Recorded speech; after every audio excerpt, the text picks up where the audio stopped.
ही भाषिक आणीबाणी आहे आणि त्याचा विरोध हा आम्ही तर करणार आहोत। पण विशेष म्हणजे शिवसेनेतले गद्दार जे जिकडे मिंदेपणाने राहत आहेत त्यांना सुद्धा आता बाळासाहेबांचे विचार काय आहेत हे मराठीतून पुन्हा सांगण्याची वेळ आलेली आहे। आम्ही कोणतीही सक्ती ही स्वीकारणार नाही, कोणतीही जबरदस्ती आम्ही लादून घेणार नाही। कारण बाकीचं सादरीकरण वगैरे तुम्ही बोललात, आम्हाला नको म्हणजे नको, आमचं सादरीकरण एकच आहे। कारण हिंदी जबरदस्तीने शिकलं नाही याचा अर्थ हिंदी कोणाला येत नाही याच्यातला भाग नाही आहे। हिंदी सगळ्यांना येत असतं।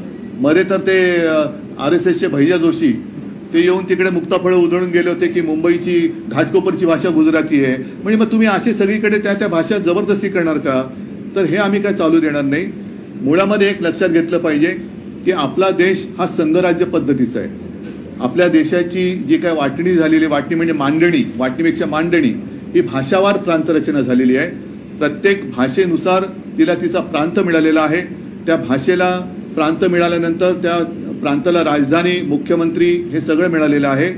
मी मुख्यमंत्री असताना मला नाईलाजाने मराठी भाषेची सक्ती महाराष्ट्रामध्ये करायला लागली होती। कारण मराठी भाषाच हळूहळू ही लोक अतिक्रमण करून, म्हणजे आमच्यावरती अतिक्रमण असं तर झालंच, पण भाषेवरती पण हे अतिक्रमण करायला लागले, मराठी भाषेवर अतिक्रमण व्हायला लागलं। म्हणून मी मुख्यमंत्री असताना मराठी भाषा ही सक्तीची केली।